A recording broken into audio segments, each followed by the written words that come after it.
주한미군이 철수하면 미국이 먼저 무너질 겁니다. 지금 미국이 버리고 간 고철 전차가 한국에서 최전방 자주포로 부활하고 있습니다. 게다가 그 무기는 미군이 만든 최신 포보다 더 빠르고 더 정확하며 심지어 더 오래 버팁니다. 무기 이야기가 아닙니다. 동맹이 무너질 때 누가 진짜 준비되어 있는가에 대한 이야기입니다. 한국은 이미 수십 년 전부터 미국이 오지 않을 수도 있다는 전제를 가지고 전쟁을 준비해 왔습니다. 대체 무슨 사연인지 오늘 사연 바로 시작하겠습니다. 며칠 전이었습니다. 뉴스에선 또다시 트럼프 대통령의 인터뷰가 흘러나오고 있었어요. 이번에도 어김없이 한국은 안보 무임승차국이다. 방위비 더 내지 않으면 미군을 철수시켜야 한다는 말이 반복됐습니다. 이제는 익숙하다고 해야 하나 아니면 필요하다고 해야 하나. 그런데 이번엔 유난히 마음이 뒤숭숭했습니다. 지금은 은퇴한 기술자지만 저는 원래 미 육군 포병 통제 시스템 정비병이었고 당시 주한미군으로 1년 넘게 복무한 경험이 있었어요. 지금까지도 그 시절은 제 인생에서 가장 낯설고 또 가장 강렬했던 기억으로 남아있죠. 1987년 처음 한국에 도착했을 땐 공군 수송기로 기지에 내렸습니다. 민간인들과 뒤섞여 공항을 통과하던 미국인이 아니라 군용기에서 내린 무장한 병사였던 제 자신이 지금도 생생히 떠오릅니다. 트럭을 타고 올라가던 길, 낯선 간판, 도로 위 사람들. 그 당시엔 한국을 냉전 최전선의 가난한 동맹국쯤으로 여겼어요. 장비도 구형이고 생활 여건도 열악했고 무엇보다 아직도 전쟁의 잔상이 남아있던 나라였으니까요. 그때 한국군이 운용 중이던 전차가 바로 M48 패튼이었습니다. 미국에선 이미 도태된 전차였고 내부 매뉴얼조차 사라진 수준의 장비였죠. 그걸 여전히 주력 전차로 굴리고 있다는 사실이 당시엔 좀 충격적이었습니다. 당시 미군들 사이에선 한국군을 은근히 무시하는 분위기가 있었습니다. 우리가 오면 방어선이 완성되지 한국군은 지원 없으면 못 버틸걸. 솔직히 저도 그 생각에서 크게 벗어나 있진 않았죠. 그런데 훈련 중 한 번 정비를 마친 사격 통제 장비를 한국군 병사에게 넘겼을 때 그는 이렇게 말했어요. 미국이 오기 전에도 우리는 싸워왔습니다. 말투는 정중했지만 눈빛은 단단했어요. 그때 저는 처음으로 깨달았습니다. 이들은 지켜져야 할 대상이 아니라 이미 지켜내온 사람들이라는 걸. 그로부터 시간이 흘렀고 제대한 후 방산 분야에서 일을 시작했습니다. 기술자 생활을 하며 수많은 무기를 받고 디지털화된 전장 시스템부터 AI 사격 제어까지 접했죠. 방산 분야에서 일하던 때 전시회장에서 마주한 한국 전차의 실루엣은 충격이었습니다. 광택이 돌아 깔끔해진 궤도 위, 낡은 패튼의 형상을 지닌 듯한 포탑. 눈을 의심했어요. 저건 M48이잖아. 그날 전시 관계자가 다가와 조용히 말해줬습니다. 이 자주포는 M48 패튼의 하부 셰시를 재활용한 겁니다. 예전 미군이 쓰던 전차죠. 저는 고개를 들었습니다. 지금도 저걸 쓰는 겁니까? 그가 미소 지으며 답했어요. 지금도 쓰는 게 아니라 지금도 업그레이드하고 있습니다. 기억이 떠올랐습니다. 1987년 의정부 인근의 훈련장에서 한국군 M48 부대를 처음 봤을 때 말이죠. 그땐 내부 부품도 손으로 깎아 끼우고 엔진은 중고 디젤로 교체하고 정비병들이 구두솔로 궤도를 닦고 있었어요. 그 상황을 보며 저는 이건 너무 늙었다고 생각했죠. 미군이라면 이미 폐기했을 텐데 한국은 왜 계속 붙잡고 있는 걸까? 폐기할 돈이 없었고 새 걸 살 돈도 없었기 때문이었습니다. 하지만 그것보다 중요한 게 있었어요. 그들은 쓸 수 있는 건 절대 버리지 않는다는 철칙을 갖고 있었거든요.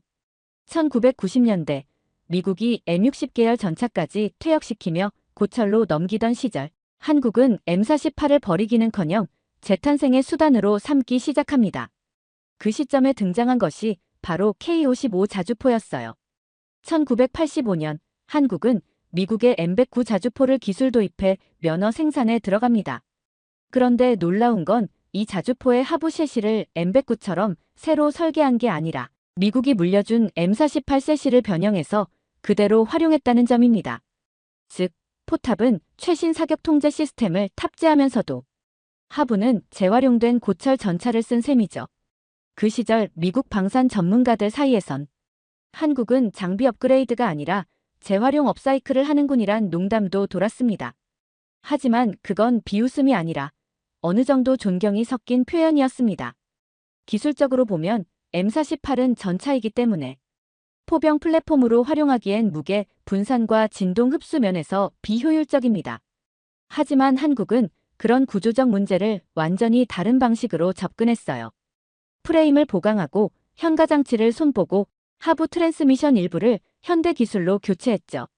결과적으로 탄생한 K55 자주포는 당시 세계적으로도 드물게 실전 배치된 재활용 자주포가 되었습니다. 그리고 더 놀라운 건 이 자주포가 예비 전력이 아니라 한국 육군의 포병 주력 무기가 되었다는 사실이에요. 당시 한미연합훈련 때 K55를 처음 실사격에 투입하는 모습을 본 기억이 아직도 납니다. 사격은 빠르고 반동 복원도 안정적이었어요. 오히려 미국이 자랑하던 M109보다 현장 반응성이 좋다는 평가도 있었죠. 그 훈련을 끝낸 후 한국군 지휘관이 말했습니다. 우린 오래된 걸 버릴 수 없어서 여기에 집중했습니다. 버릴 수 없는 나라니까요. 그 말에 저는 아무 말도 못했습니다. 우린 새 걸 만들고 낡으면 버리는데 익숙했던 사람들이니까요. 제가 다시 한국 무기 체계를 제대로 보게 된 건 K55의 내부 구조를 하나하나 뜯어보면서였습니다.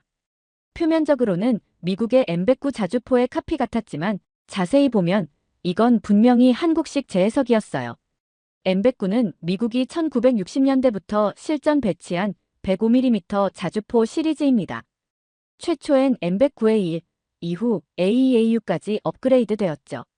이 무기의 핵심은 유압식 회전포탑, 반자동 장전기구, 사격 통제 장치였습니다. 문제는 이 무기 시스템이 정비가 까다롭고 부품 수급에 의존적이었다는 점이죠. 한국은 1985년 이 M109A2 자주포의 면허 생산 계약을 체결하며 K55 개발에 들어갔습니다. 당시 미 국방성 내부에서도 논란이 많았어요. 한국이 이걸 감당할 수 있을까? 복잡한 회전장치나 유압 시스템을 제대로 정비나 할 수 있겠나? 기술 이전이라기보다 기술 전시로 끝날 거란 예측이 많았습니다. 하지만 한국은 전혀 다른 방식으로 접근했습니다. 표면적으로는 미국 시스템을 받아들이되 내부 구조는 한국식 현실에 맞춰 수정한 거죠. 유압 계통은 원형 그대로 사용하지 않고 유지보수가 쉬운 전기식 보조장치로 일부 대체했고 포탑 회전 기어도 자체 생산 가능한 방식으로 단순화했어요. 내부 통신 장비조차도 미군 표준이 아니라 한국군이 당시 사용하던 야전 무선 체계에 맞게 바꾸었죠. 방산기술 담당관이 저한테 이런 얘기를 해줬어요. 우린 기술을 흉내 내려고 한 게 아닙니다. 그걸 우리 현실에 맞게 살아있는 무기로 만들려 했던 거죠. 기억나는 장면이 하나 있습니다. 1991년쯤 한미 합동포병훈련에서 K55 자주포가 처음으로 미국군과 함께 실전 전술 시뮬레이션에 투입된 날이었어요. 미군 사령부는 속으로 우려하고 있었죠. 첫날엔 문제가 나겠지. 그런데 훈련을 시작한 지 3시간 만에 미군 포대보다 K55 포대의 사격 간격이 더 짧고 정확하게 유지되고 있었어요. 한 명의 미군 장교가 중얼거렸습니다. 저게 재활용 장비였나? K55는 이후 총 1040문이 양산되어 전국 야전부대, 작전사단, 향토사단까지 포괄하는 포병 전력의 핵심으로 자리 잡게 됩니다. 지금도 약 900문 이상이 현역 전력으로 유지되고 있죠. 특히 강원도, 경기 북부와 같은 휴전선 인접 지역에 집중 배치되어 전시 시 초탄 대응 능력을 책임지고 있는 무기입니다. 한반도의 가장 앞선 방어선에서 가장 먼저 포문을 여는 무기가 미국이 한때 고철이라 부르던 전차의 후손이라는 사실. 게다가 한국은 2000년대 중반부터 K55의 한계를 인지하고 있었고 동시에 K9 자주포의 일부 기술을 K55에 이식하는 방식으로 현대화를 시작했습니다. 2017년 봄, 저는 은퇴 후 민간기술 고문 자격으로 서울 ADEX 방산 전시회에 초청받았습니다. 초대장은 이전 직장인 BAE 시스템을 통해 전달됐고 정확히 말하면 저는 한국 방산기술 수준을 평가하고 향후 협력 가능성을 비공식적으로 보고하는 역할을 맡고 있었어요. 처음엔 가볍게 생각했죠. 출국 전 전 직장 동료 중 한 명은 농담처럼 말했어요. 거기 가서 미국 기술이 어떻게 복사됐는지만 체크해. 진짜 창의력은 없을 테니까. 전시회 첫날, 저는 무심코 한 전시 부스 앞에서 걸음을 멈췄습니다. 그곳에 놓인 낡은 외형의 자주포 하나. 그게 바로 K55A1이었습니다. 시간이 멈춘 듯 했어요. 그 둔탁한 포탑, 낡아 보이는 궤도, 기억 저편에 묻혀있던 M48 전차의 유령이 제 눈앞에 다시 떠올랐습니다. 이걸 아직도 쓰나? 그 생각이 들기도 전에 옆에 있던 한국인 설명 요원이 조용히 말했습니다. 내부는 전자전 시대에 맞게 완전히 개조됐어요. K9 자주포 기술이 일부 들어가 있고 포탄 자동장전, GPS 기반 사격 통제, 전장 위치 추적까지 가능합니다. 당황해서 말문이 막혔습니다. 기술적인 설명이 문제가 아니었어요. 그걸 설명하는 태도, 확신, 자신감이 너무나도 자연스러웠던 겁니다. 마치 우린 원래 이 정도 합니다라는 식의 뉘앙스였죠. 같이 전시를 보던 다른 미국인 기술자 둘은 처음엔 비웃었습니다. 저거 아직도 굴러가긴 해? 하지만 부스 뒤편의 시연 영상을 보고 나서 그들은 입을 다물었습니다. 영상 속 K55A1 자주포는 실전 상황을 시뮬레이션하며 빠르게 진지에서 전개되고 정확하게 목표 좌표를 수신한 뒤 15초 이내에 사격 태세에 들어가 포격을 가했습니다.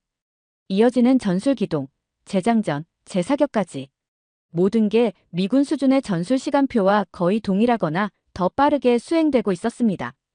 부스 옆에선 K55A1 내부에 탑재된 디지털 사격통 재장비 시연이 이루어졌고 그 장비의 설계도면 일부가 100% 국산 부품 기반이라는 설명이 나왔습니다. 게다가 한국군 장교가 자랑스럽게 한마디를 덧붙였죠. 이 부품 체계는 전시에 자체 생산 가능하도록 설계되어 있습니다. 제가 예전 미군에서 다뤘던 M109A6 팔라딘과 비교해도 이건 속도, 정밀도, 통제 편의성에서 거의 동등하거나 우위에 있었습니다. 실제로 전시회장에서 K55A1의 시연을 보던 날 제가 동석했던 미국 기술자 중 한 명이 이렇게 중얼거렸습니다. 우린 폐기했는데 한국은 되살렸네. 이건 좀비가 아니라 슈퍼솔저 수준이야. 농담처럼 들렸지만 그 농담은 미국의 기술 관점이 얼마나 고정관념에 갇혀 있었는지를 말해주는 증거였죠. 또 한 가지, K55A1의 진정한 위력은 군 전체의 운영 구조와 연결돼 있다는 점입니다. 미국에선 자주포는 별도의 전력이고 포병대는 독립적으로 움직이는 단위로 구성되죠. 하지만 한국은 군 시스템, 전시전환 매뉴얼, 병참 도로망, 통신 체계까지 모든 것이 하나의 유기적 구조 속에 짜여 있습니다. K55A1은 한국군에서 약 570문 이상이 운용 중이며 향후 2030년까지 K55A2 또는 신형 플랫폼으로의 통합이 논의되고 있습니다. 그만큼 여전히 현역 전력의 핵심으로 평가받고 있는 무기라는 뜻입니다. 그날 밤 숙소에 돌아와 오랜만에 한국에서 찍은 오래된 사진 몇 장을 꺼냈습니다. M48 전차 옆에서 웃고 있던 23살 시절의 제 얼굴, 그 전차를 닦고 있던 한국 병사들, 그리고 먼지 쌓인 궤도를 손으로 밀어가며 정비하던 그 눈빛. 그때는 몰랐습니다. 그 눈빛이 기술보다 강하고 그 손이 시스템보다 믿을 만한 것이었다는 걸요. 전시회 이후 서울을 떠나기 전에 한화디펜스 관계자의 초청으로 현장 기술진들과 짧은 비공식 간담회를 갖게 되었습니다. 그 자리에서 조심스레 질문을 던졌어요. K55A1 겉은 1960년대 기술인데 내부는 최신형이더군요. 도대체 어떻게 이런 발상이 가능한 겁니까? 그러자 한 기술자가 아주 짧게 대답했습니다. 그게 우리가 살아온 방식이라서요. 한국의 방위산업은 처음부터 첨단 기술로 시작된 게 아니었습니다. 자원은 부족했고 시간은 없었고 적은 바로 위에 있었죠. 1970년 80년대 한국의 방사는 국산 화율보다 정비율이 중요한 시대였습니다. M48 전차, M101 견인포, M16 소총 모두 미군이 쓰다 넘긴 장비들이었고 그걸 어떻게든 계속 움직이게 만드는 기술이 가장 큰 무기였어요. 그래서 한국군의 기술은 언제나 고장난 다음을 전제로 발전했죠. 전쟁 나면 외국이 못 도와줄 때도 쓸 수 있는 구조는 뭘까? 그 질문에서 출발한 결과가 바로 K55A1 같은 무기체계였던 겁니다. 미국은 단위 기술을 완성한 뒤 무기를 설계합니다. 전투 개념에 따라 플랫폼을 짜고 그 안에 신기술을 배치하죠. 그래서 항상 최신이고 정밀하지만 현장에서 무너지면 복구 비용도, 시간도, 운송도 전담해야 하죠. 반면 한국은 아예 시작부터 다릅니다. 이 무기는 고장날 거야. 그러니까 고장나도 살아남도록 설계하자. 그 마인드셋에서 출발한 무기들이 단단하고 정비가 빠르고 현장 수리가 가능한 구조로 발전하게 된 겁니다. 실제로 K55A1의 기술 중 일부는 K9 자주포와 공유되는 공통 플랫폼 부품을 기반으로 하고 있습니다. 전시의 수급망이 끊겨도 K9 부속 부품 일부를 K55A1에 교체 장착할 수 있게 설계되어 있죠. 이건 국가 차원의 생존 전략이에요. 전쟁은 결국 더 오래 버틴 쪽이 이기거든요. 그 사실을 알게 됐을 때 제 과거를 돌이켜보게 됐습니다. 그동안 저는 기술만 중요하다고 믿었죠. 하지만 한국은 기술보다 버티는 능력, 살아남는 구조, 안 망하는 설계에 집중하고 있었어요. 한국군이 가진 생존적 구조는 무기뿐만이 아니었습니다. 예비군 제도, 병참 도로망, 공업단지의 재편성 구조, 전시 전환 시스템까지 모든 것이 견딜 수 있도록 설계되어 있었어요. K55A1은 그런 시스템의 일부일 뿐이고 진짜 무기는 그걸 가능하게 만든 한국인들의 집단적 전략 본능이었습니다. 그 자리에서 만난 군무원 출신 정비관은 정비 노트를 보여주며 이렇게 말했습니다. 우린 자주포를 기계로만 보지 않아요. 이건 전우고 생존이고 우리가 퇴로가 없다는 사실을 보여주는 장비입니다. 우린 기계를 사랑하지 않아요.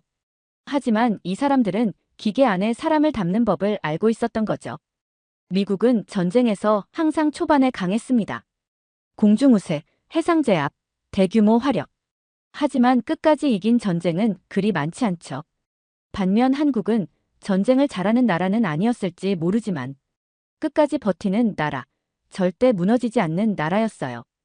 트럼프 대통령이 주한미군 철수를 공개적으로 거론했을 때 제 아내는 조용히 신문을 덮고 저를 바라봤습니다. 당신 생각엔 어떠세요? 이제 미군은 떠나는 게 맞는 걸까? 그 질문에 저는 대답을 망설였습니다. 하지만 머릿속에 떠오른 생각은 하나뿐이었어요. 진짜로 떠난다면 미국이 더 위험해질지도 몰라. 한 가지 확신이 있었습니다. 한국은 설령 주한미군이 철수하더라도 살아남을 겁니다. 그들은 그 가능성을 이미 수십 년 전부터 염두에 두고 준비해왔거든요. K55A1 자주포만 봐도 그렇습니다. 미군이 버리고 간 전차를 그들만의 무기로 바꾸고 미국산 시스템 없이 독립적인 사격 통제 구조를 만들고 전시 상황에서 미군의 지휘 없이도 자주포 사격을 수행할 수 있는 프로토콜까지 자체적으로 구축해왔습니다. 한국은 미군이 항상 곁에 있어 줄 것이라는 가정을 전쟁 계획에서 애초에 배제한 나라예요. 문제는 미국입니다. 우린 너무 오래 한국이 미국의 우산 아래에 있다고 생각해왔어요. 그래서 방위비 분담금 얘기만 나오면 더 내야 한다. 공짜 안 된다는 말만 반복하죠. 그런데 정작 그 우산덕을 본 건 누구였을까요? 한국은 미국이 동아시아에서 존재감을 유지할 수 있는 유일한 전진기지예요. 인도태평양 전략이든 대중국 억제든 북핵 대응이든 모두 한국이라는 동맹의 실제 작전 수행력을 전제로 세워진 시나리오입니다. 그런데 지금 트럼프가 말하는 건 돈을 더 내지 않으면 철수하겠다는 겁니다. 전략이 아니라 계산기만 두드리는 태도죠. 게다가 철수 시 가장 먼저 흔들리는 건 한국이 아닙니다. 일본, 대만, 필리핀, 인도네시아, 호주. 이 모든 나라들이 미국이 우릴 떠날 수도 있다는 메시지를 받게 되겠죠. 결국 미국의 동맹 네트워크 전체가 흔들리게 되는 겁니다. 이건 그냥 한 나라에서 빠지는 문제가 아닙니다. 냉전 이후 70년간 쌓아올린 미국의 신뢰 자산이 한순간에 붕괴될 수도 있다는 말이에요. 그리고 그 빈자리를 누가 노리고 있는지는 너무 뻔하죠. 중국과 러시아, 그리고 점점 그 영향력 안으로 기울어가는 제3세계 국가들. 저는 그동안 수많은 무기를 봐왔고 전쟁 시뮬레이션과 실전 데이터 분석을 해온 사람이었습니다. 그런 저에게도 한국은 단순한 전략기지가 아니에요. 실제 전쟁을 설계하고 감당할 수 있는 능력을 갖춘 국가입니다. K55A1, K9, 천무, K2, KF-21. 이 모든 무기들이 수출용으로 개발된 게 아니라 우리가 미국 없이도 살아남을 수 있는가에 대한 해답으로 만들어진 겁니다. 한국은 그 질문을 가장 먼저 던졌고 이제는 그 해답을 미국보다 먼저 갖고 있는지도 모릅니다. 그날 아내에게 조용히 말했습니다. 우리가 철수하면 우리가 먼저 흔들릴 수도 있어. 아내는 아무 말도 하지 않았고 저도 덧붙이지 않았습니다. 하지만 저는 확실히 알고 있었어요. 철수는 협상의 수단이 아니라 신뢰의 파괴라는 걸요. 그리고 그 결과는 언젠가 반드시 미국에게 돌아올 겁니다. 오래전 미국의 무기 개발 철학엔 분명한 기준이 있었습니다. 싸움은 사람이 하는 것이고 무기는 그걸 돕는 도구일 뿐이다. 저는 그 시대에서 기술을 배웠고 그 정신이야말로 미국이 세계 최강 군사력을 유지할 수 있었던 원동력이라고 믿었어요. 하지만 어느 순간부터 우리는 무기를 기술의 전시장처럼 만들기 시작했습니다. 사용자보단 공급자가 편리한 구조, 정비병보단 계약업체가 관리하는 시스템, 그리고 훈련보단 자동화로 덮어버린 신형 매뉴얼. 미국은 2000년대 들어 각종 플랫폼을 모듈화하고 하드웨어 중심에서 소프트웨어 중심으로 무기 체계를 전환해왔죠. 그러나 문제는 이 변화가 전장에서의 생존성보다 회계상 효율에 더 가까웠다는 것입니다. 미군의 M109A7 팔라딘 업그레이드 사업도 사실상 예산 절감을 전제로 한 현대화 패키지였어요. 모듈화된 전원 공급 시스템, 네트워크 링크 강화, 하지만 여전히 완전 자동장전 기능은 미탑재 상태였습니다. 반면 한국의 K55A1은 K9에서 가져온 자동장전 기술을 고철 위에 얹어 실전 투입 중이었습니다. 미국은 미완성인 채로 개념을 설계했고 한국은 완성된 상태로 야전에서 시스템을 검증하고 있었던 겁니다. 한국의 접근 방식은 철저히 현실 기반이었습니다. 장병의 체력, 보급망 거리, 도로, 사정, 정비소 위치, 그리고 가장 중요한 변수, 전시에 미국이 오지 않을 수도 있다는 가정. 한국은 예산이 많지 않았습니다. 기술도 선진국에 비해 늦었죠.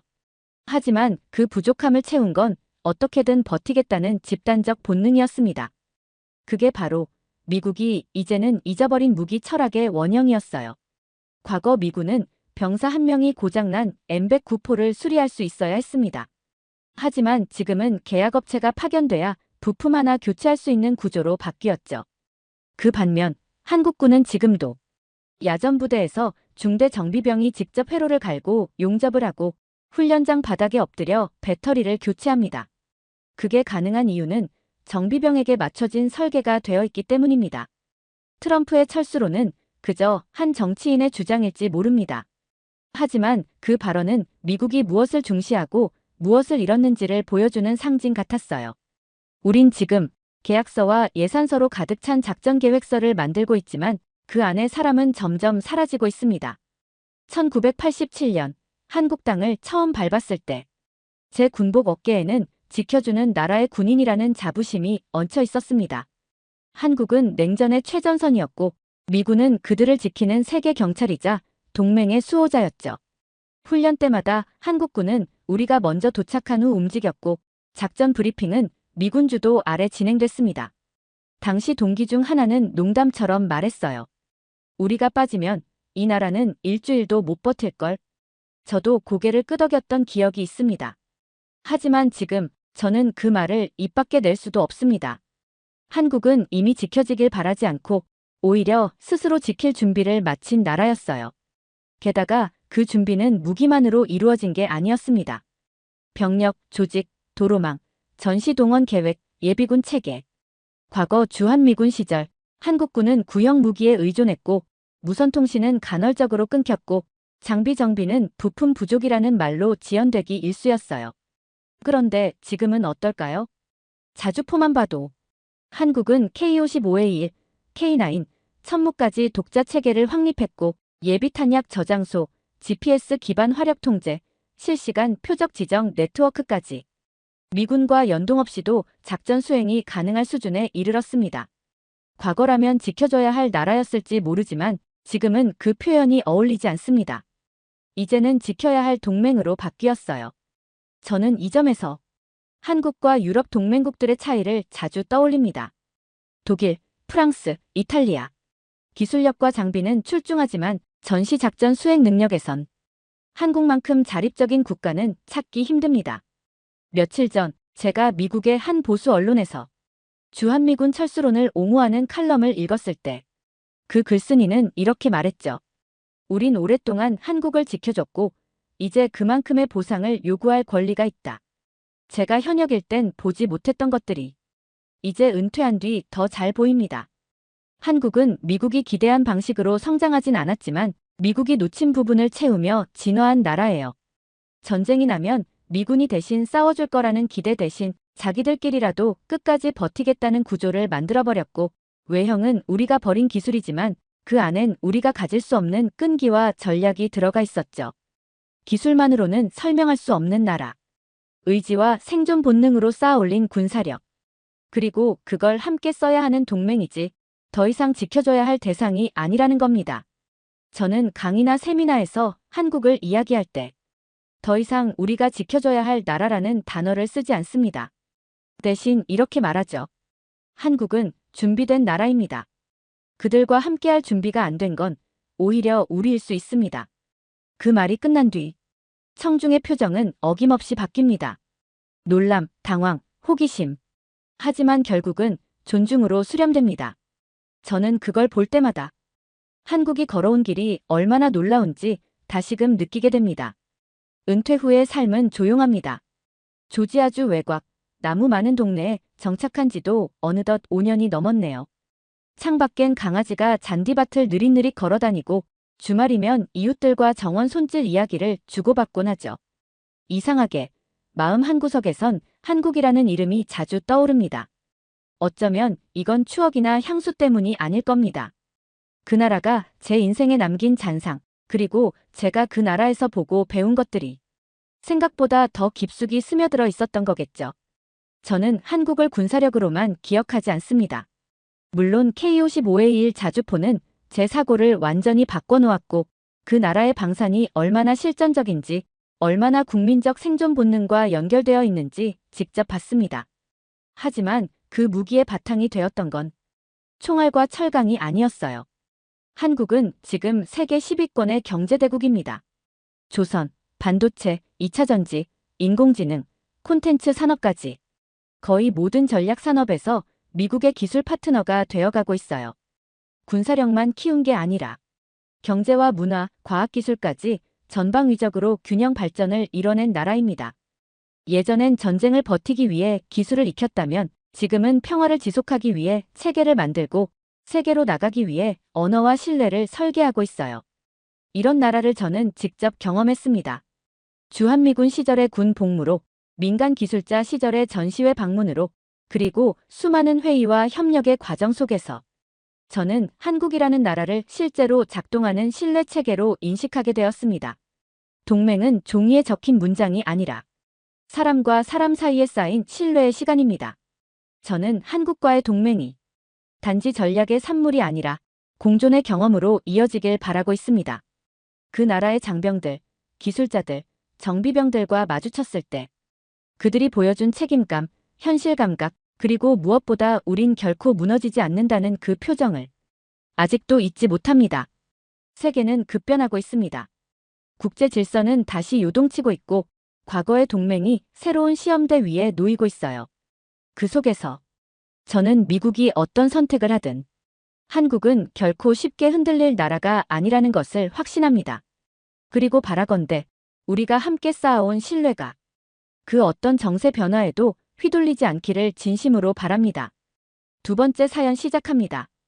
러시아는 총으로 세상을 가졌지만 한국은 망치로 세계를 세웠다. 러시아 전략가가 단 한 나라를 향해 고개를 숙였습니다.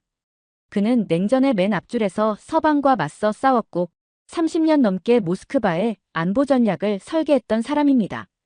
그런 그가 지금은 러시아가 다시 일어나려면 대한민국이라는 문으로 들어가야 한다고 말합니다. 총과 미사일로 세상을 통제하던 제국이 이젠 도로를 설계하고 행정 시스템을 수입하겠다고 선언했습니다. 그리고 그는 이렇게 고백합니다. 우리는 총으로 싸웠고 그들은 정신으로 세상을 움직이고 있었습니다. 대체 무슨 사연인지 오늘 사연 바로 시작하겠습니다. 저는 알렉세이 이바노프입니다.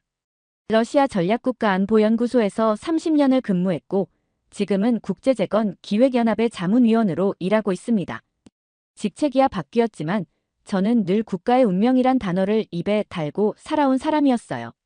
모스크바의 회의실에서 지도 위에 붉은 선을 그으며 세계를 설계하던 그 시절, 저는 단 한 번도 한국이라는 나라를 진지하게 다뤄본 적이 없었죠.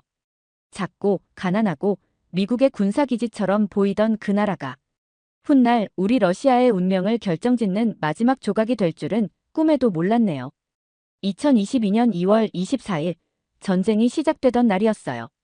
저는 크렘린의 지하작전 상황실에서 군부와 나란히 앉아 있었죠. 우크라이나는 오래 못 버틸 거라고 모두가 장담했지만 전쟁은 생각보다 너무 길어졌고 우린 예상보다 훨씬 많은 것을 잃었어요. 포탄과 미사일이 지나간 자리엔 폐허만 남았고 거기에 들어설 미래는 아무도 준비하지 못하고 있더군요. 전쟁이 끝나기도 전에 복구 계획이 제 책상 위에 올라왔고 전후 복원 파트너 국가 목록을 짜야 했어요. 처음엔 유럽을 떠올렸지만 그들은 이미 등을 돌렸고 중국은 글쎄요, 너무 위험했어요. 그래서 저는 아주 조심스럽게 한 번도 진지하게 검토한 적 없던 나라 한국을 검색창에 쳐넣었죠. 몇 초 후 제 모니터에 뜬 단어들에 저는 숨이 막혔습니다. 세계 1위 반도체, 글로벌 건설 기술, 자동차 수출국 3위, 고속철도 시공, 최상위 국가, 그리고 전쟁과 빈곤을 딛고 자력으로 일어선 나라. 한마디로 저희가 되길 원했던 바로 그 모델이 한국이었던 거죠. 그 순간 직감했어요. 총으로 이긴 전쟁은 종이 위에서 끝날 수 있어도 삶을 다시 세우는 건 기술과 신뢰, 그리고 정신이라는 것을요. 전쟁은 끝나지 않았지만 이미 내부는 무너졌습니다. 전장이 아닌 책상 위에서 저는 러시아의 미래를 설계해야 하는 책임을 맡게 되었어요. 크렘린의 작전 회의실이 아니라 국제재건기획연합 회의실에서 말이죠. 익숙했던 군사 용어 대신 이젠 인프라, 건설감리, 물류재편 같은 단어를 매일 들었네요. 러시아는 이겼다고 주장했지만 저는 그것이 얼마나 허망한 승리인지 누구보다 잘 알고 있었어요. 가진 건 지도에 덧칠된 영토뿐이고 잃은 건 세계 질서 속 신뢰였죠. 전투가 벌어진 도네츠크와 루안스크, 헤르손, 자포리자. 거기에 남은 건 총알 자국과 무너진 공장, 그리고 피난 가버린 민심뿐이었습니다. 전쟁이 끝나면 재건은 누가 하나요? 이 질문을 던진 건 미국도 중국도 아닌 제 막내 딸이었어요. 학교에서 과제를 하다가 러시아 복구 이야기를 듣고 저에게 던진 한마디에 한참을 아무 말도 못했죠. 러시아가 스스로 복구할 수 있다는 말은 현실에서 너무 먼 소리였으니까요. 우리는 제조 산업이 없었어요. 세계에 내놓을 만한 전자제품도 자동차도 중장비도 없었거든요. 오직 가스, 석유, 철광석 뿐이었어요. 한 나라가 굴러가기엔 너무나 원시적인 자원들 뿐이었죠. 처음엔 미국을 떠올렸어요. 하지만 미국은 이미 너무 많은 조건을 걸고 있었고 자국 이익에만 혈안이 되어 있었죠. 게다가 서방 국가들은 러시아를 신뢰하지 않았어요. 중국은 어땠냐고요? 글쎄요. 처음엔 그쪽이 답처럼 보였어요. 하지만 곧 알게 되었죠. 중국은 파트너가 아니라 식민지처럼 다룰 준비를 하고 있었어요. 우리의 가스를 헐값에 가져가며 러시아를 값싼 자원 기지로 만들고 있더군요. 그때 한 보고서가 제 눈에 들어왔어요. 극동 복구 파트너국 조사. 거기에 적혀 있었습니다. 대한민국 고속 인프라 회복 능력, 첨단 제조업 기반, 복합형 건설 기술 보유. 처음엔 고개를 저었어요. 한국, 그 조그만 나라가 과연 우리 같은 대국의 폐허를 감당할 수 있을까? 하지만 몇 시간 후 제 모니터에 펼쳐진 자료들은 그 모든 의심을 깨부숴버렸죠. GDP 대비 기술력, 건설 복구 속도, 감리 기술력, 도시계획 수행률. 모든 수치가 놀라웠어요. 더 충격적인 건 그들의 기억 복원 능력이었습니다. 단순히 건물을 세우는 게 아니라 전쟁의 상흔을 도시 속에 품고 다음 세대를 위한 기억 자산으로 만들고 있었죠. 독일, 프랑스, 일본 어디서도 본 적 없는 방식이었어요. 그 순간 깨달았어요. 이 나라는 그냥 경제 파트너가 아니었어요. 우리가 되고 싶었던 미래, 한국은 이미 그곳에 도달해 있었던 겁니다. 바로 그때부터였어요. 제 메모장의 맨 첫 줄에 이렇게 적기 시작한 것은 러시아의 미래는 한국과 시작된다. 러시아는 세계에서 가장 많은 가스를 가진 나라입니다. 석유도 있고 석탄도 있고 밀도 수출하고 희토류도 갖고 있죠. 그런데 이 모든 걸 어떻게 써야 하는지 도구가 없었어요. 저는 그 사실을 인정하는데 꽤 오랜 시간이 걸렸네요. 우리는 자원 강국이란 말에 취해 있었어요. 유럽이 우리 가스를 끊기 전까지는요. 한때 우리는 러시아가 밸브만 잠그면 유럽은 겨울에 얼어 죽는다고 자랑했지만 이제 유럽은 우리 없이도 돌아가고 있었고 우린 남은 자원을 헐값에 중국에 넘기고 있었던 거죠. 중국은 아주 교활했어요. 전쟁이 길어질수록 우리가 급해질 걸 알고 계약 조건을 바닥까지 낮췄죠. 이젠 가격도 조건도 결정권도 다 중국 손에 들어갔어요.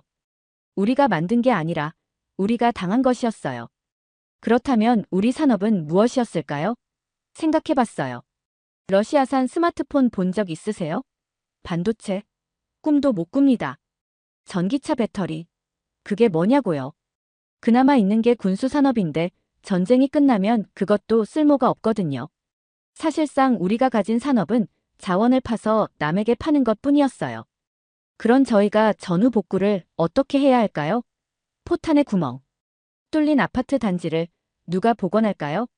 도로를 누가 깔고 물을 누가 연결하고 전기를 누가 배선할까요? 당연히 우리는 그 능력이 없었죠. 도면은 있어도 설계는 못하고 설계해도 감리는 못했으니까요. 바로 그때 한국의 사례를 제대로 봤습니다. 한국은 베트남, 이라크, 카타르, 아프리카까지 전쟁이 끝난 나라들의 폐허 위에서 기억이 있는 도시를 다시 지어 올리고 있었어요. 그들은 철근을 세우기 전에 사람을 먼저 세웠고 전기선을 놓기 전에 삶의 동선을 설계했죠. 저는 한국이 건설한 스마트시티 설계도를 보며 말문이 막혔어요. CCTV도 배수 시스템도 대피 통로도 모든 게 전쟁을 전제로 되어 있었습니다. 이건 단순한 건축이 아니라 살아남기 위한 문명 설계였던 거죠. 러시아는 그런 걸 해본 적이 없었어요. 전쟁은 해봤지만 복구는 늘 다른 나라가 해줬거든요. 2차 대전 이후에도 동독, 체코, 폴란드가 나눠서 도왔고 냉전 끝나고는 유럽 자본이 일부 들어왔었죠. 그런데 지금은 모두가 우리를 버리고 있었어요. 그러니 제가 왜 한국인가라는 질문에 답을 찾을 수밖에 없었던 겁니다. 한국은 기술만 가진 게 아니었어요. 그들은 복원할 줄 아는 사람들이었죠. 무너진 것을 다시 일으키는 손, 다시 일어날 수 있다고 믿게 만드는 눈, 그리고 국가를 다시 설계하는 정신. 그건 러시아가 가장 두려워하는 동시에 가장 필요한 능력이었습니다. 그래서 결심했어요.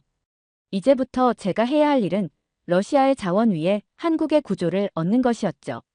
자원은 많지만 방향을 잃은 제국이 기술과 시스템을 가진 나라와 만나야 비로소 살아날 수 있으니까요. 우린 오랜 시간 동안 유럽을 믿었어요. 러시아가 유럽과 손을 잡으면 냉전의 균열을 봉합할 수 있으리라 생각했거든요. 독일, 프랑스, 이탈리아, 핀란드. 그들은 겉으론 러시아를 친구라 불렀지만 전쟁이 터지는 순간 제일 먼저 등을 돌린 것도 그들이었죠. 노르드 스트림 파괴 이후 유럽은 러시아산 에너지를 독극물 취급했습니다. 30년 가까이 함께 해온 에너지 파트너였지만 우크라이나에 포탄이 떨어지자마자 모든 계약은 찢겨졌고 러시아는 순식간에 악의 축이 되었어요. 그런데 유럽이 우리를 가장 당황시킨 건 가스나 석유 때문이 아니었어요. 신뢰였습니다. 그들은 회담에서 아무 말도 하지 않았고 심지어 푸틴이 죽으면 다시 이야기하자는 말까지 흘러나왔으니까요. 벽을 느꼈어요. 문이 닫힌 게 아니라 아예 허물어졌죠. 그리고 그 자리를 중국이 파고들었어요. 중국은 유럽보다 훨씬 더 교묘했어요. 겉으론 형제를 말하면서 속으론 러시아를 자원 창고로 삼고 있었죠. 가스 가격을 협상할 때 중국 대표단은 이렇게 말했어요. 전쟁으로 인해 국제 신뢰가 무너졌으니 우리가 이 정도 가격을 제시하는 겁니다. 그 뻔뻔함에 경악했어요. 우리는 총을 들고 싸웠고 중국은 계산기를 두드리며 앉아 있었으니까요. 중국이 기술을 준 것도 아니었어요. 러시아가 오랫동안 숨겨왔던 첨단 기술, 특히 전투기 엔진이나 잠수함 동력 기술은 단 한 번도 공유되지 않았습니다.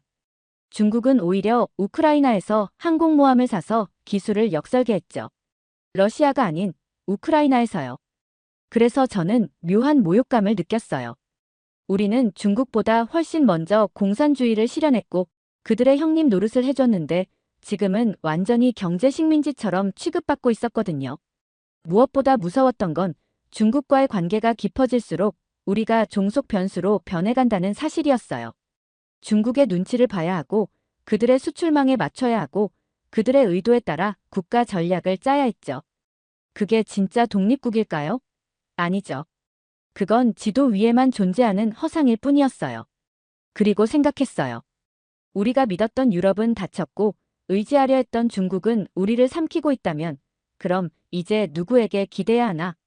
그때 다시 떠오른 이름이 있었습니다. 한국. 놀랍게도 그들은 유럽처럼 러시아를 배신하지 않았고 중국처럼 러시아를 착취하지도 않았어요. 가만히 조용히 기회를 기다리고 있었죠. 그리고 그 기회는 지금 러시아의 폐허 위에서 그들의 손으로 시작될 수 있다는 걸 저는 본능적으로 알게 되었어요. 이제는 선택이 아닙니다. 생존의 문제입니다. 러시아가 유럽을 향한 문을 닫고 중국의 입에서 벗어나려면 우리에겐 한국밖에 없어요. 서울행 비행기에서 내리던 순간 또 다른 전쟁터에 발을 디딘 기분이었어요. 여긴 총성이 없는 도시였지만 도심의 건물 하나하나, 골목 하나하나가 무장한 전사 같았거든요. 처음 방문한 곳은 서울의 구로구였어요. 옛날엔 전쟁 이후 쓰레기 더미 위에 세워진 공단이었다고 하더군요. 지금은 디지털 산업단지로 바뀌어 있었고 그 중심에 위치한 한 건물 앞에 적힌 문구가 제 발을 멈추게 했어요. 폐허 위에 사람을 세웠고 그 사람이 도시를 일으켰다. 러시아에서 수도 모스크바는 곧 국가 그 자체였지만 한국에선 사람이 국가였거든요. 복구란 게 단지 철근을 세우는 게 아니었어요. 기억을 지우지 않고 상처를 감추지 않은 채 그 위에 내일을 짓는 것. 그게 한국식 복구였습니다. 그 다음으로 간 곳은 포항이었어요. 지진 피해를 복구한 지 몇 년 되지 않았다는 도시였는데 그 복구 속도는 믿을 수 없을 정도로 빨랐어요. 심지어 지역 주민들의 의견이 담긴 메모지들이 복구 설계에 직접 반영되었다는 이야기를 들었을 땐 저는 고개를 들 수가 없었죠. 러시아에선 주민 의견을 듣는 게 시간 낭비라 여겼어요. 계획은 상부에서 내려오고 현장은 그저 따르기만 하면 됐거든요. 하지만 한국은 함께 기억하고 함께 복구하는 나라였어요. 저는 그날 밤 숙소에서 한강 복원 다큐멘터리를 반복해서 봤어요. 쓰레기로 뒤덮였던 강이 다시 흐르기까지 무려 30년이 걸렸다고 하더군요. 하지만 그 과정 내내 정부와 시민, 기업과 학생이 하나로 움직였어요. 그리고 화면 속에 남겨진 한 인터뷰, 어느 할머니가 이렇게 말했죠.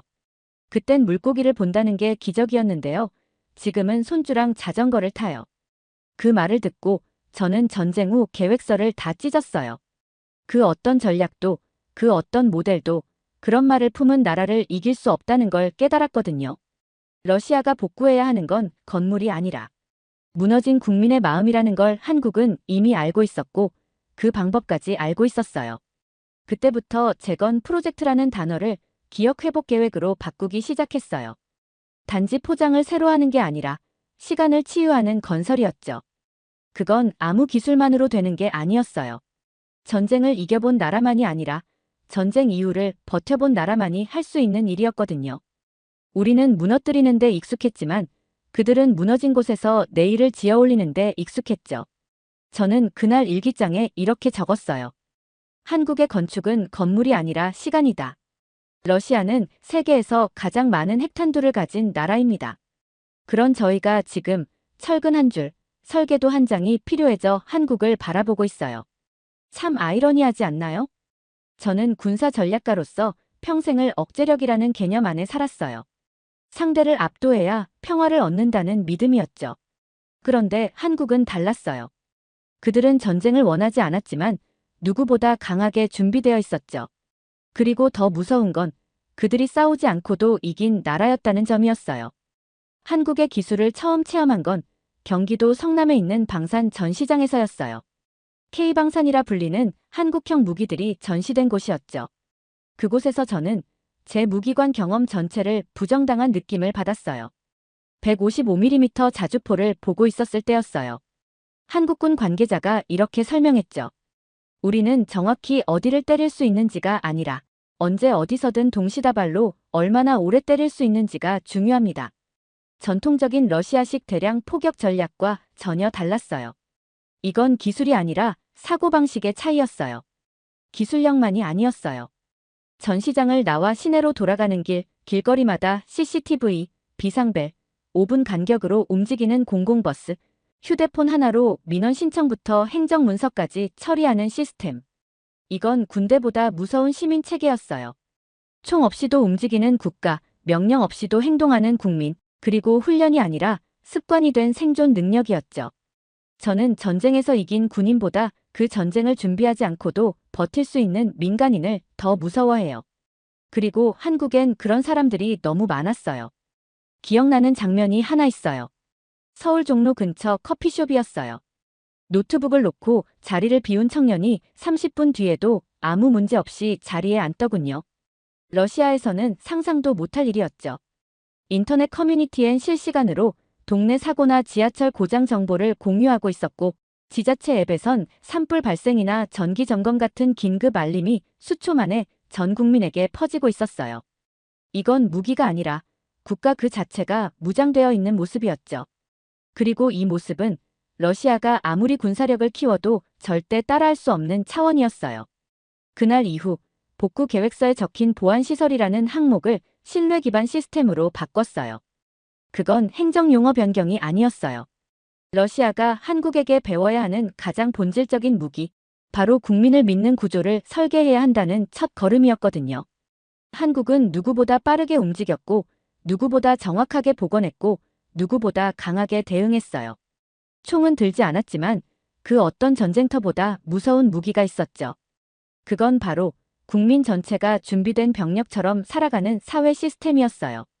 러시아는 이제 선택해야 합니다. 총을 들고도 무너지는 체제를 계속할지, 아니면 무기를 내려놓고 그들처럼 국민을 강한 공동체로 만드는 길을 택할지 말이죠. 러시아와 한국은 멀었어요. 지리적으로도 정서적으로도요. 하지만 이상하게도 단 한 번도 적으로 간주된 적이 없었어요. 미국과는 냉전, 유럽과는 갈등, 중국과는 긴장. 그런데 한국과는 싸우지도 끊지도 부정하지도 않았어요. 크렘린의 외교국 보좌관 시절 수없이 많은 국가와의 관계 문서를 봐왔습니다. 그중 한국이라는 단어는 언제나 회색 영역에 있었어요. 완전히 가까운 것도 아니고 완전히 멀어진 적도 없는 나라였죠. 푸틴 대통령은 참 독특한 인물입니다. 원하는 게 명확하고 원하지 않는 건 끝까지 외면하죠. 그런데 놀라운 건 전쟁이 한창일 때도 푸틴은 단 한 번도 한국을 적대국으로 분류하지 않았다는 점이에요. 2022년 평양을 방문한 푸틴은 중국과 북한과의 협력 체제를 강화하면서도 한국에 대해선 단 한마디도 절연 언급을 하지 않았어요. 오히려 6월 국제통신사와의 화상회견에서 이렇게 말했죠. 전쟁이 끝나면 한국과의 관계는 회복될 것이다. 저는 그걸 듣고 경악했어요. 지금 수천 명이 죽어나가는 전장에서 관계 회복을 말한다고요? 하지만 그게 푸틴의 계산이었어요. 그는 알고 있었죠. 전쟁은 총으로 하지만 재건은 기술로 한다는 것. 그리고 그 기술을 가진 나라가 유럽도 중국도 아닌 한국이라는 걸요. 유럽은 러시아를 제재하며 문을 닫았어요. 중국은 헐값으로 러시아의 자원을 가져가며 대놓고 갑질을 했죠. 그런데 한국은 끝까지 살상무기 제공을 하지 않았어요. 명확한 중립을 유지한 겁니다. 심지어 주로 한국 대사관과 러시아 외무부는 전쟁 내내 비상 채널을 유지했어요. 그건 절대 우연이 아니었어요. 푸틴은 그 통로를 전쟁 이후 러시아의 숨구멍으로 설정한 겁니다. 푸틴의 성향을 아는 사람이라면 이해할 거예요. 그가 완전히 포기한 국가는 철저히 배제하죠. 그런데 한국은 예외였어요. 배제하지도 않았고 견제하지도 않았죠. 심지어 LG전자의 복귀 가능성까지 언급하며 러시아 내 일부 산업단지를 한국 복귀 우선 구역으로 비공식 지정했다는 소문까지 있었어요. 러시아 관료 사회 안에서도 전쟁이 끝나면 한국과 손잡자는 말이 심심치 않게 들려왔어요. 푸틴은 늘 강한 정신을 강조해왔습니다. 그는 과거 소련의 몰락을 정신의 붕괴라고 표현했고 그 빈자리를 채울 국가를 항상 찾고 있었어요. 그리고 지금 그 답을 한국에서 보고 있는 것 같아요. 지금 러시아는 방향을 잃었어요. 우리는 기술도 신뢰도 시스템도 없어요. 그런데 한국은 그 세 가지를 모두 갖고 있는 나라였죠. 푸틴이 한국과의 관계를 끊지 않은 이유는 그가 러시아의 부활에 반드시 필요한 하나의 조건이 한국이라는 걸 알고 있었기 때문입니다. 다만 문제는 하나 남아있죠. 우리 안의 자존심입니다. 우리는 늘 한국보다 위에 있다고 생각해왔고 그런 나라에 도움을 요청한다는 게 쉽지만은 않은 일이니까요. 하지만 저는 이렇게 기록해 두었어요. 러시아가 부활할 수 있다면 그건 한국의 도움 덕분일 것이다. 그것이 굴욕이라면 그 굴욕을 딛고 다시 일어나는 것이 진짜 국가다. 한때 러시아가 중국과 손잡으면 새로운 세상을 만들 수 있을 거라 믿었어요. 실제로 크렘린 내부의 많은 인사들도 그렇게 생각했죠. 중국은 우리의 형제국이다. 같은 비서구 문명권이다. 그리고 무엇보다 서방이 봉쇄해도 동방이 있다는 환상 말이에요. 하지만 그 믿음이 얼마나 허망했는지 직접 눈으로 보고 몸으로 겪었어요. 중국은 파트너가 아니었어요. 그들은 기회만 노렸고 우리가 무너질 때 더 빠르게 다가왔어요. 그리고 더 싸게, 더 많이 우리를 가져갔죠. 가스 협상 테이블에서 직접 들었어요. 당신들은 선택지가 없지 않습니까? 우리가 가격을 정하겠습니다. 우리가 바닥에 있다는 걸 그들은 단숨에 꿰뚫고 있었고 그걸 숨기려는 시도조차 하지 않았거든요. 기술 협력도 마찬가지였어요. 중국은 러시아가 가진 군사 기술 중 가장 민감한 부분만 집요하게 노렸어요. 특히 전투기 엔진, 극초음속 유도체계, 핵심 방산 설계 기술. 그들이 원하는 건 함께 걷는 것이 아니라 우리를 건너는 다리였죠. 게다가 역사 문제까지 겹쳐 있었어요. 연해주, 블라디보스토크, 아무르강 유역. 중국은 대놓고 그 땅은 본래 우리 것이었다는 주장을 학술지에 내기도 했어요. 협력이 아니라 삼킴의 시작이었던 거죠. 그런 와중에 제가 본 한국은 완전히 달랐습니다. 그들은 무엇을 줄까보다 무엇이 필요한가를 먼저 물었죠. 서울 외곽의 한 산업단지에서 현대건설의 고위 책임자와 만난 적이 있어요. 그는 이렇게 말했죠. 우리는 상대를 이기기 위한 기술이 아니라 함께 살아남기 위한 기술을 설계합니다. 그 말이 가슴을 쳤어요. 지금 러시아에 필요한 건 이익이 아니라 생존이었거든요. 그리고 한국은 그 생존을 이미 70년 전 전쟁 폐허 속에서 해본 나라였어요. 중국은 기술을 팔려고 했고 한국은 방식을 공유하려 했어요. 중국은 철강을 내세웠고 한국은 사람과 시스템을 보여줬죠. 중국과 가까워질수록 러시아는 주권을 잃고 있었죠. 그러나 한국과 가까워질수록 러시아는 정신을 되찾고 있어요. 그 차이를 만든 건 그들이 가진 무기의 종류가 아니라 그들이 믿는 가치의 차이였어요. 중국은 역사 왜곡과 팽창주의로 미래를 설계했지만 한국은 기억 복원과 공동체로 내일을 만들고 있어요. 그리고 저는 한국과의 관계를 선택이 아닌 필연으로 인식하게 됐어요. 한 나라가 전쟁을 겪고도 그 기억을 세계에 수출할 수 있다면 그건 단순한 국가가 아니라 하나의 문명입니다. 러시아 외교 전략 보고서 마지막 장에 이렇게 썼습니다. 중국은 우리를 필요로 하지 않는다. 하지만 한국은 우리가 다시 살아나기를 원하고 있다. 중국은 우리를 삼킬 준비가 되어 있다. 하지만 한국은 우리가 다시 일어설 수 있도록 기다리고 있다. 이제는 선택해야 합니다. 그림자 속에서 주권을 잃을 것인가, 아니면 빛 속에서 다시 걸을 것인가. 저는 한국에서 그 해답을 봤어요. 그리고 러시아가 살아날 수 있는 길도 그곳에 있다는 걸 알게 되었죠. 블라디보스토크의 해안은 여전히 아름다웠습니다. 하지만 그 바다를 바라보던 제 가슴은 무겁기만 했어요. 여긴 한때 러시아의 미래라 불리던 땅이었죠. 시베리아 횡단철도의 종착점, 극동 전략의 시작점, 그리고 지금은 아무것도 움직이지 않는 죽은 항구였어요. 무너진 창고와 녹슨 철로를 따라 걷다가 낡은 간판 하나를 발견했어요. 한국건설 컨소시엄 사무소, 무려 15년 전 한중러 협력 프로젝트로 잠깐 운영됐던 공간이었죠. 지금은 폐쇄된 상태였지만 그 이름 하나만으로도 저는 한참을 그 자리에 서 있었어요. 여기서 다시 시작하면 안 되겠습니까? 그 말이 제 입에서 나왔습니다. 누구에게 한 말도 아니었고 오직 제 자신을 향한 질문이었죠. 러시아는 지금 선택의 기로에 서 있습니다. 우크라이나 전쟁 이후 우리는 무엇을 얻었습니까? 영토 한 조각, 그리고 전 세계의 불신, 고립, 무너진 산업과 경제. 그렇다면 지금 이 폐허 위에서 다시 시작할 수 있다면 그 출발점은 어디여야 할까요? 확신합니다. 한국입니다. 서울, 인천, 부산, 광양, 포항. 그 도시들을 거치며 제가 본 건 단지 성장한 나라가 아니었어요. 그건 고통을 기억하는 나라였고 죽음을 딛고 일어선 사람들이었고 기적이 아니라 의지로 만든 국가였습니다. 러시아가 잃은 것들을 한국은 갖고 있었어요.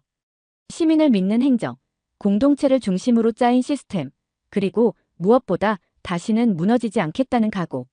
지금 러시아가 한국과 손을 잡는다는 건 기술을 수입하는 것이 아닙니다. 정신을 수입하는 겁니다. 생존의 전략, 기억의 건축, 사람 중심의 국가구조. 이 모든 것을 받아들이지 않으면 우리는 또다시 제국의 유령으로 남을 수밖에 없어요. 푸틴은 여전히 고민할 것입니다. 미국과의 균형, 중국의 영향력, 내부 강경파들의 반발. 하지만 저는 그가 결국엔 선택할 거라고 믿습니다. 한국이라는 단 하나의 출구. 그 출구를 열기 위해 이제는 저 같은 사람이 먼저 나서야 한다고 생각합니다. 단지 고문이 아닌, 단지 분석가가 아닌 미래를 연결하는 사람으로요. 그래서 저는 오늘 시베리아 횡단철도 계획서를 다시 꺼냈습니다. 지도 위에 빨간 펜으로 선을 그었습니다. 블라디보스토크에서 출발해 나호카, 자루비노를 지나 부산으로 이어지는 선. 마지막 보고서에 이렇게 적었습니다. 우리는 전쟁으로 무너졌고 그들은 전쟁에서 배웠다. 우리는 힘으로 세웠지만 그들은 기억으로 지탱했다.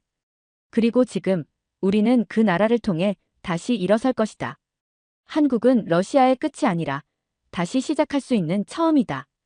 영상 일부는 무료 영상 소스를 활용했으며 편집 및 내용 구성은 감동탐험이 직접 진행했습니다. 사연 이야기가 좋았다면 구독과 댓글로 남겨주세요. 더 재미있는 사연으로 돌아오겠습니다. 이상 감동탐험이었습니다.